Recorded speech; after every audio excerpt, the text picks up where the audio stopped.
제목에 보게 될 말씀 고린도후서 12장 5절부터 10절에 있는 말씀 가지고 약함의 영성이라고 하는 제목으로 함께 은혜를 나누기를 원합니다. 요즘에 매스컴에서 자주 오르내리는 말, 시사 용어 중에 갑질이라고 하는 말이 있습니다. 이 갑질이라고 하는 것은 가진 자 또 강한 자의 횡포를 가르쳐 말합니다.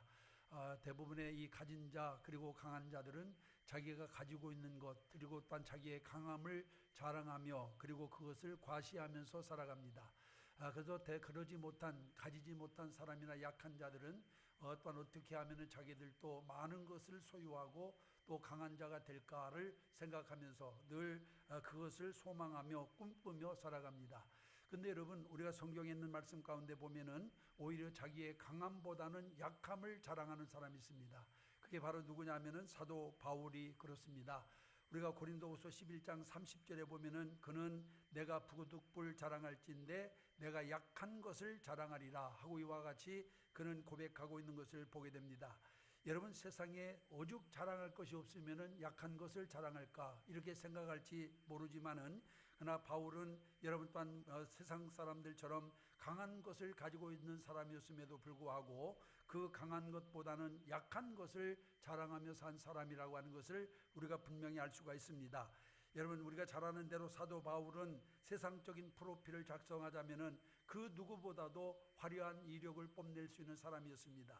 우리가 빌립보서 3장 4절부터 6절에 있는 말씀에 보면 나도 육체를 신뢰할 만하며 만일 누구든지 다른 이가 육체를 신뢰할 것이 있는 줄로 생각하면 나는 더욱 그러하니 나는 8일반의 할례를 받고 이스라엘의 족속이요 베냐민 지파요 히브리인 중에 히브리인이요 율법으로는 바리새인이요 열심으로는 교회를 핍박하고 율법의 의로는 흠이 없는 자라고 그렇게 고백하고 있는 것을 보게 됩니다. 여러분, 그것뿐만이 아닙니다. 우리가 사도 바울은 날 때부터 로마의 시민권을 가지고 태어났고 또 가멜리알 문화에서 수학을 한 최고의 엘리트였습니다. 그러나 바울은 그것을 한낱 휴지 조각에 불과하다라고 이렇게 말하면서 그는 내가 부득불 자랑할 것이 있다라고 한다면은 그것은 내 약한 것을 자랑하리라 라고 이렇게 그는 말하고 있는 것을 볼 수가 있습니다. 여러분, 이것은 누가 보더라도 여러분 이 말은 분명히 모순입니다. 여러분, 자랑할 것이 없어서 약한 것을 자랑하겠습니까? 또 여러분, 그는 오늘 본문에 보면은 내가 약한 그때의 강함이라고 말씀하고 있는데 여러분, 어떻게 약함이 강한 것이 될 수가 있을까요? 여러분, 말도 안 되는 역설입니다. 적어도 여러분 세상의 원리로는 그렇습니다. 그러나 신앙의 원리로는 얼마든지 가능한 이야기인 줄로 믿습니다. 영국의 세계적인 기독교 지도자 중에 한 사람인 존 스토트 박사라고 하는 분이 있는데 이분은 그런 얘기를 했습니다. 기독교의 근본 진리는 약함과 어리석음에 있다. 왜냐하면 십자가의 복음 자체가 약하고 어리석기 때문이다 라고 하는 그런 얘기를 했습니다. 실제로 여러분, 하나님께서 일하시는 방법은 여러분 지혜로운 자, 능력 있는 자, 문별 좋은 자를 부르시지 아니하고 오히려 미련한 자를 불러서 지혜 있는 자를 부끄럽게 하며 약한 자를 불러서 강한 자를 부끄럽게 하고 또 세상의 천한 자들과 멸시받는 자들과 없는 자들을 택해서 있는 자를 폐하시는 것임을 우리가 분명히 알 수가 있습니다. 그래서 그 누구도 인간적인 것들을 자랑하지 못하게 하셨습니다. 왜냐하면은 여러분, 강함은 오히려 은혜를 받는 것이 아니라 은혜를 거부하기 때문에 그렇습니다. 하나님의 은혜는 강한 자에게 내려오는 것이 아닙니다. 오히려 약하고 부족한 사람에게 하나님의 은혜가 임하는 것을 믿으시기를 바랍니다.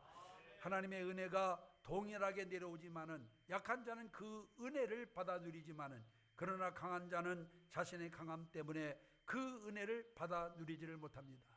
성경은 말씀하기를 하나님이 교만한 자를 물리치시고 겸손한 자에게 은혜를 베푸신다라고 말씀하고 있습니다.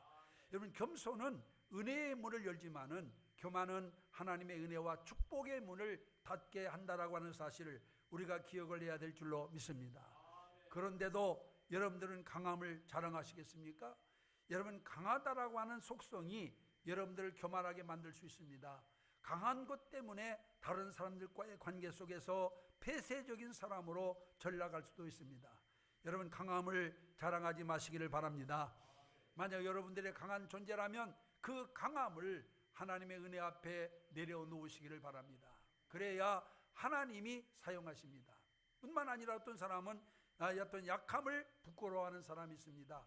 다른 이들보다 약하기 때문에 마음의 상처를 입고, 다른 사람보다 약하기 때문에 여러분 자존심이 상하고, 다른 사람보다 약하기 때문에 여러분 다른 사람 앞에 떳떳이 서지 못하는 사람이 있습니다. 여러분 그렇게 하지 마시기 바랍니다. 오히려 여러분들의 약함을 가지고 감사하시기를 바랍니다. 왜냐하면 약하기 때문에 하나님의 도움을 간구할 수 있기 때문에 그렇습니다. 그래서 약함을 극복을 하고 강한 자의 삶을 살 수 있기 때문에 그렇습니다. 여러분 몽골 사람으로서 세계를 석권한 세계적인 영웅이 있습니다. 여러분이 잘 아는 칭기스칸이 바로 그 사람인데, 그는 노마가 400년 동안 정복한 땅보다도 더 많은 땅을 차지한 영웅 호걸입니다. 그런데 우리가 생각하는 것과 같이 이 칭기스칸은 지도자로서 이와 같이 또한 말할 수 없는 탁월한 역량을 가지고 있는 사람이 아니었습니다. 그는 지도자로서 많은 결점과 약점을 가지고 있는 사람이었습니다.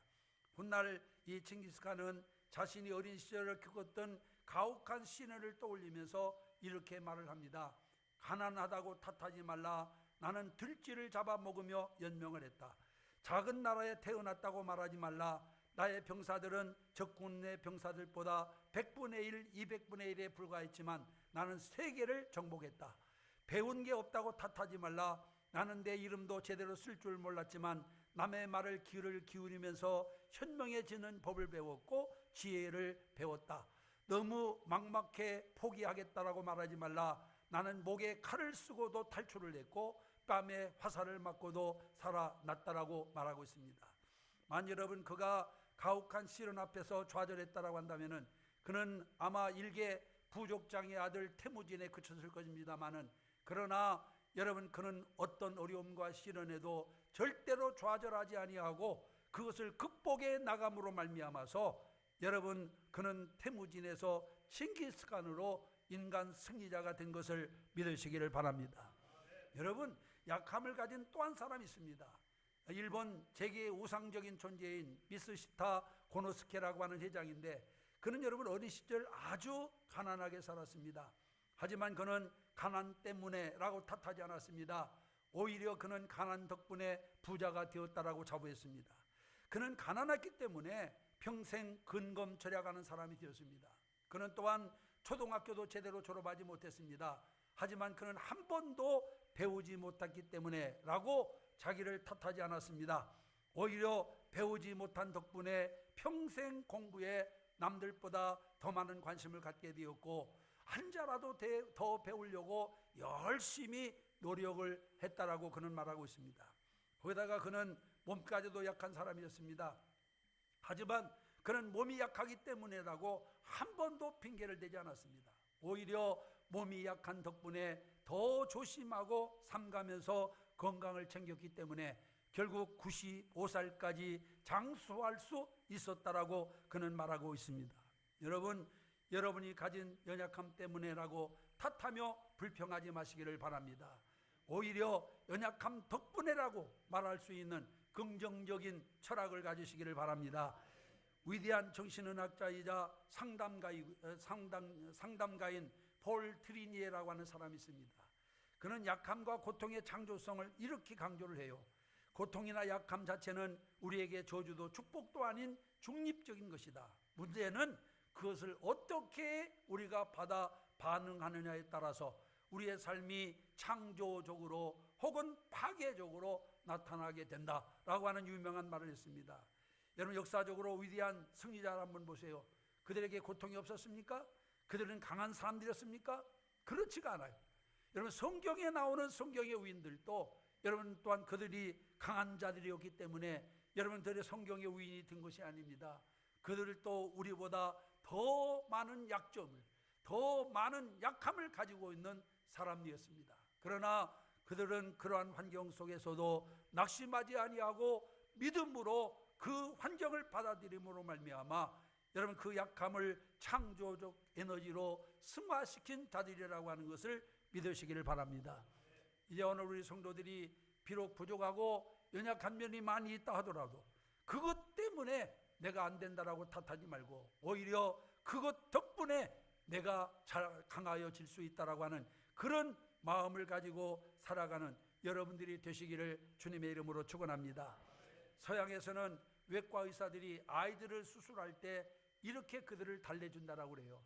사실 어린아이들이 수술하는 것 쉬운 문제가 아닙니다. 저도 수술대 한번 올라봤습니다마는 여러분 수술대에 올라서 수술실 대기실에 가면은 그냥 뭐 싸늘한 느낌이 들어요. 그리고 그 천장에 보니까 이 들어놓고서 이런 의자에 들어놓으니까 천장에다 글을 써놨는데 염려하지 마십시오. 우리 병원에 아주 유능한 의사들이 당신과 함께합니다. 또 하나님은 당신처럼 많은 사람들이 이곳을 다녀갔지만은 다 좋아져서 나갔으니 염려하지 마십시오 하는 그런 글귀들이 천장에 막 붙어 있어요. 그걸 보노라면은 정말 어찌 보면은 가슴이 어떤 때는 좀 이렇게 위로가 되다가도 어떤 때는 싸늘해지는 그런 느낌을 받을 수가 있습니다. 그런데 어른도 그런데 어린아이들이 수술하려고 하면은 여러분 그게 여러분 쉬운 문제가 아니죠. 그래서 외과 의사들이 어린이 수술을 앞에 놓고 그들을 달래주는데 뭐라고 달래주느냐? 내가 너를 아프게 할지는 몰라도 너에게 손해를 입히지는 않을 것이다 라고 이렇게 얘기를 한다라고 합니다. 그렇습니다. 여러분들이 가진 약점은 여러분들을 약간 고통스럽게 할 수 있습니다. 그러나 하나님께서는 그 약함을 통해 여러분들의 생애에 손해를 입히지 않으심을 믿으시길 바랍니다. 오히려 약함을 통해서 감추어진 하나님의 은혜를 발견하게 하실 줄로 믿습니다. 그렇다면 우리의 약함이 구체적으로 우리에게 어떤 유익을 가져다 줄까요? 그 약함을 통해서 무엇을 우리가 누릴 수가 있습니까? 약함의 영성을 가진 자에게 주시는 하나님의 은혜가 무엇입니까? 오늘 본문이 우리에게 그것을 가르쳐주고 있습니다. 오늘 이 본문에는 말씀 가운데 보면은 약함의 영성을 가진 자에게 주시는 하나님의 은혜가 무엇입니까? 첫째는 겸손하게 하는 은혜라고 여기 7절에 말씀해 주고 있는 것을 볼 수가 있습니다. 여러분 하나님께서 왜 우리를 약하게 만드셨을까요? 여러분 우리를 병들지 않게 하기 위해서임을 믿으시기를 바랍니다.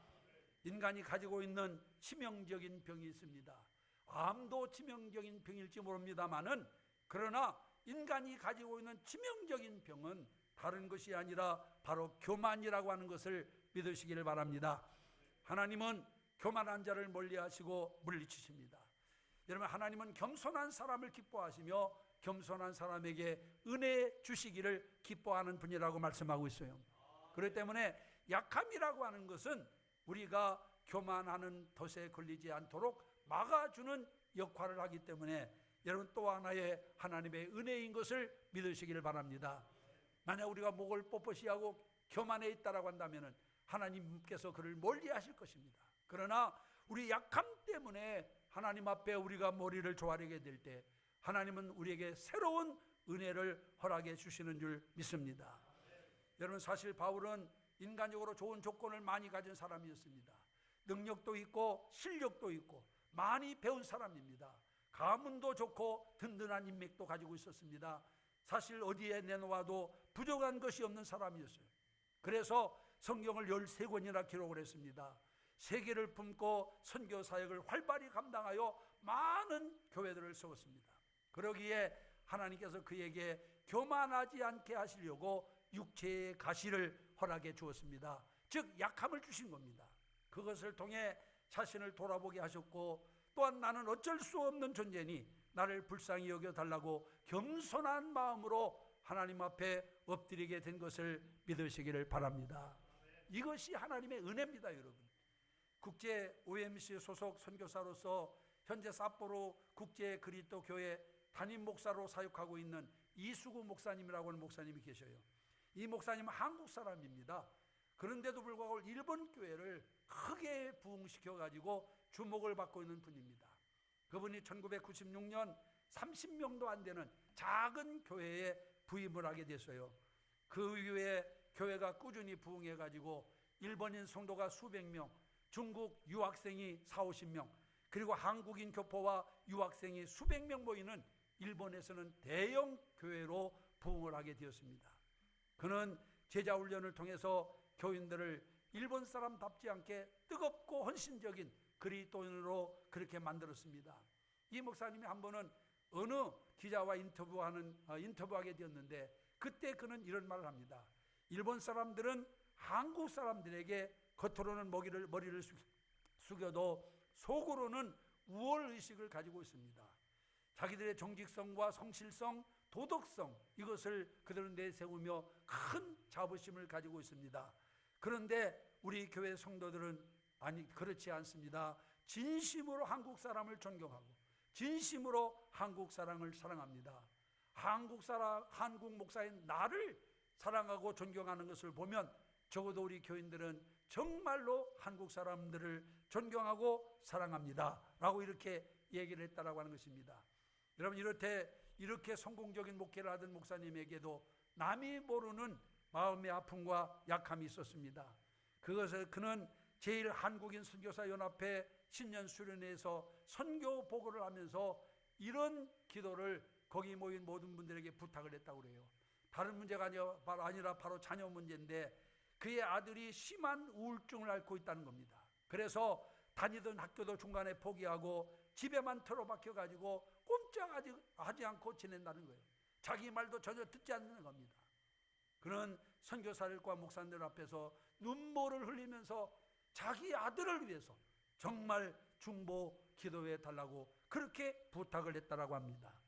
그는 누구다 다 부러워하는 성공적인 목회를 하고 있었습니다. 그런 그에게 왜 그런 문제를 허락하셨을까요? 여러분, 사도 바울의 말을 빌리자면은 그것으로 그가 교만해지지 않게 하기 위해서임을 믿으시기를 바랍니다.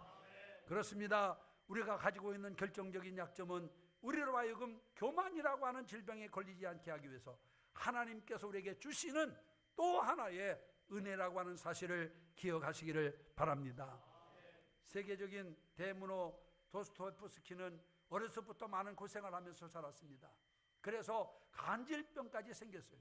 그런데 그는 그러한 자신의 약점을 거룩한 병이라고 그렇게 간증을 했습니다. 여러분, 우리의 교만을 꺾어서 하나님의 은혜를 경험하게 하시는 거룩한 병인 약점을 여러분들은 감사함으로 받아들이시기를 바랍니다. 그래서 내가 약함은 나로 하여금 또다시 다른 하나님의 은혜를 받게 하기 위한 하나님의 은혜라고 하는 사실을 기억하며 살아가는 여러분들이 되시기를 주님의 이름으로 축원합니다. 그 다음에 두 번째로 약함의 영성이 주는 두 번째 은혜가 뭐냐? 기도하게 하는 은혜입니다. 여러분, 사람들은 강할 때보다는 힘들고 어려울 때, 약할 때 기도에 무릎을 꿇습니다. 그렇다면 인생의 시련과 고통, 약함은 무릎을 꿇는 기도의 영성을 낳는다라고 하는 사실을 우리가 기억을 해야 됩니다. 자기가 강하다라고 하는 사람은 무릎을 꿇지 않아요. 자기에게 부족한 것이 없다라고 하는 사람은 기도하지 않습니다.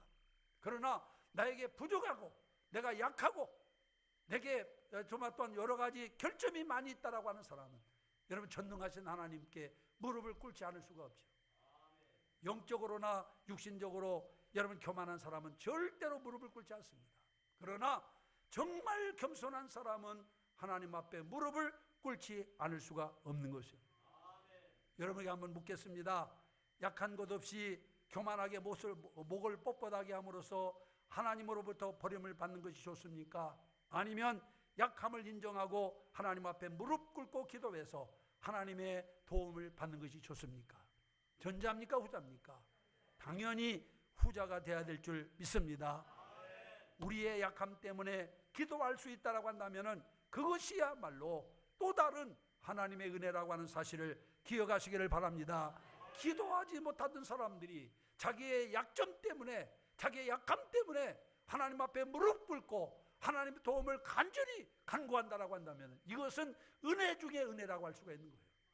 은혜가 뭡니까, 여러분? 막둥이 뜨끈하게 불이 내리는 것만 은혜입니까? 아니에요. 정말로 내 약함을 가지고 하나님의 도움을 간구하며 간절히 기도할 수 있는 것, 이것보다 더 큰 은혜가 어디 있습니까, 여러분? 그러므로 약함은 우리를 기도의 보좌로 이끌어주는 여러분 또한 노정기임을 믿으시기를 바랍니다. 그렇기 때문에 우리는 약함을 가지고 여러분 우리가 하나 감사하며 살아가는 자들이 되어야 될 줄 믿습니다. 언제가도 말씀드렸지만은 미국의 미러스 존스라고 하는 사람이 있습니다. 그는 가난한 농부였어요. 그런데 어느 날 갑자기 그는 중풍이 들어와 가지고 반신불수가 되고 맙니다. 그는 반신불수가 됐으니 활동도 하지 못하고 가만히 들어 누워가지고 생각하니 앞길이 막막했어요. 가난하면 몸이라도 건강해야 되는데 몸마저 병들었으니 살 길이 막막하지 않겠어요? 그래가지고 어떻게 해야 하나, 아무리 궁리를 해도, 밤을 새우고 가며 궁리를 해도 방법이 떠오르지를 않았습니다. 그러다가 어느 날 밤 그는 고민하던 끝에 자기도 모르게 주님 앞에 주님을 찾기 시작했어요. 가난하면서도 건강할 때는 기도하지 않던 그가 어려운 처지에 놓이게 되자 주님 앞에 기도하기 시작했습니다. 하나님, 이렇게 정말 어떤 반신불수가 돼가지고 가족들에게 힘이 되어 살게 하면 되겠습니까? 하나님 아버지, 저를 도와달라고 간절히 하나님 앞에 밤이나 낮이나 부르짖어 기도하기 시작했습니다. 그러던 어느 날 기도 중에 하나님의 음성을 듣습니다. 존수야, 네 집 주변에 있는 땅을 개간하거라. 그리고 그 땅에 옥수수를 심어라. 옥수수가 자라면 그것을 사료로 만들어서 돼지를 키워라. 그리고 돼지가 어느 정도 자라면 그 돼지를 잡아 소세지를 만들어 팔아라. 여러분, 아무리 잊으려고 해도 너무나 생생하고 너무나 구체적인 하나님의 음성이었어요. 그래서 그는 가족 식구들을 불러 모았습니다.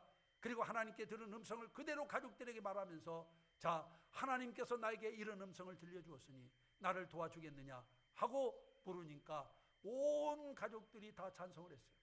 다음 날부터 주변에 버려진 땅들을 개간하기 시작했습니다. 그 땅을 개간하고 옥수수를 심고 그 옥수수를 사료로 해서 돼지를 먹이고, 돼지가 어느 정도 자랐을 때 그 돼지를 잡아서 소세지를 만들어서 팔았어요. 그런데 처음에는 장사가 잘 안 됐습니다. 여러분, 아무런 어디서 만들었는지 알 수 없는 그런 음식을 아무나 사가겠어요? 그러나 한 번 먹어본 사람이 또 찾고, 그것이 소문이 나고 정말로 부드럽고 담백하다라고 하는 그런 소문이 나기 시작하면서 점점 판로가 확대되면서 마침내는 전 미국 전역을 아이와 같이 또한 그 전역에 미러스 존수의 연한 돼지고기 소세지라고 하는 브랜드로 소문이 나게 되었어요. 그래가지고 갑자기 그는 거부가 됩니다. 여러분, 건강할 때는 가난하게 살았는데 반신불수가 돼가지고 대부호가 되었어요. 그에게 있어서 약함은 기도하게 만들었고, 기도함으로 말미암아서 그는 하나님의 큰 축복을 받은 것을 믿으시기를 바랍니다. 사랑하는 성도 여러분, 여러분의 문제가 무엇입니까? 문제를 안고 탄식만 하지 말고 여러분, 후히 주시는 하나님께 무릎을 꿇으시기를 바랍니다. 정말로 진실하게, 하나님 나를 버리시겠습니까? 주여 나를 도와주시옵소서. 진실하게 주님 앞에 구하면 여러분, 전수에게 주신 응답을 여러분들에게 주실 줄로 믿습니다. 주님은 말씀하십니다. 구하는 자가 받을 것이요 찾는 이가 만날 것이며 두드리는 자에게 열릴 것이라고 말씀했습니다. 여러분, 하나님은 우리의 약함을 통하여 기도하게 만드는 겁니다. 뻣뻣한 무릎을 꿇을 수 있도록 만드는 거예요. 이것은 또 다른 하나님의 은혜임을 믿으시기를 바랍니다. 마지막 세 번째로는 하나님의 사랑을 받게 하는 은혜입니다. 여러분, 가정사역을 활발히 하고 있는 김병태 목사님이라고 하는 분이 계셔요. 제가 지난번 휴가 때 이분의 몇 권의 책을 읽었는데, 이분의 책도 제가 읽으면서 그 책에 나온 간증이 있는데, 이 목사님 형제는 모두 7남매라고 합니다. 그런데 이 7남매가 모두 큰 이와 같은 부자는 아니라도 성실하게 살아서 그런대로 살만한 이와 같은 사람들인데, 딱 한 사람이 문제라고 그래요. 그 사람이 누구냐면 바로 이 목사님 바로 위에 있는 형인데, 이 형이 아주 골칫덩어리고 또한 문제야라고 합니다. 싸우기가 일쑤고 동네에서 사고가 터졌다 하면은 언제나 그 중심에는 그 형이 있었어요. 그리고 술집에 가서 술을 실컷 먹고 돈을 안 내니까 자기 집에 전화를 해가지고 어머니한테 전화해가지고 술값 갚으라고 하면 어머니가 있는 돈 없는 돈 다 들어가다 술값 갚고, 다른 사람과 싸워가지고 막 팔다리를 부러뜨리면은 또 소송받아가지고 감옥에 가면 또 그냥 이 어머니가 가서 손을 싹싹 들면서 있는 돈 없는 돈 다 털어서 이와 같이 또한 가서 사정해가지고 마침내 그 아들을 빼내고, 이러기를 수십 번이나 했다고 해요. 그러니까 그렇게 이러한 모습을 보던 맏며느리가 한 번은 어머니에게 불편한 마음을 토로했다고 합니다. 어머니, 도대체 자식들이 많은데 무엇 때문에 저렇게 속 썩이는 아들에게 목을 매십니까? 어머니가 그렇게 감싸주니까 나쁜 습성을 버리지 못하고 계속 나쁜 일만 하고 다니는 게 아닙니까? 그러니 그냥 내버려 두세요. 감옥에 가든지 뭐 다른 사람이 얻어맞더니 내버려두세요 하고 이렇게 큰 며느리가 토로했다고 그래요. 그때 어머니께서 이런 말씀을 하셨다고 그래요. 얘야, 다른 자식들은 그냥 놔둬도 남들에게 손가락질 받지 않고 잘 살지 않느냐. 그런데 저놈은 다르지 않니? 이 애미가 안아주지 않으면 누가 저를 환대하겠느냐. 그러니 이 애미가 안고 인간을 만들어야지 하면서 눈물을 흘렸다라고 하는 거예요. 이 목사님이 그때 어머니의 눈물을 보고 마음에 큰 감동을 받았다라고 하는 그런 이야기를 제가 그분의 책을 통해서 읽어보았습니다. 여러분, 유명한 웨슬리의 아내 수잔나 웨슬리에게는 많은 자녀들이 있었습니다. 한 번은 어떤 사람이 수잔나에게 와서 물었어요. 많은 자녀들 중에 누구를 가장 사랑하십니까? 라고 물었더니 수잔나는 이렇게 대답을 했다고 합니다. 몸이 아픈 자식이 있으면 그 몸이 건강해질 때까지 그 자식을 제일 사랑하며, 집 나간 자식이 있으면 그 자식이 돌아올 때까지 그 자식을 제일 사랑하고, 문제가 있는 자식이 있으면 그 문제가 해결될 때까지 그 자식을 제일 사랑합니다 라고 대답을 했다고 합니다. 여러분, 세상은 강하고 능력 있고 잘난 사람을 찾습니다. 그런 사람에게 더 큰 호의와 사랑을 베풉니다. 그러나 하나님은 다릅니다. 우리 속에 있는 99마리 양보다는 길을 잃고 헤매는 한 마리 양에게 더 큰 관심을 가지십니다. 여러분, 집에 있는 아들보다는 집 나간 탕자에게 더 큰 관심을 가지십니다. 이것은 세상의 원리로는 설명할 수가 없어요. 세상의 법칙으로는 도저히 이해가 되지 않습니다. 이것은 오로지 하나님의 세계 안에서만 볼 수 있는 원리요 법칙임을 믿으시기를 바랍니다.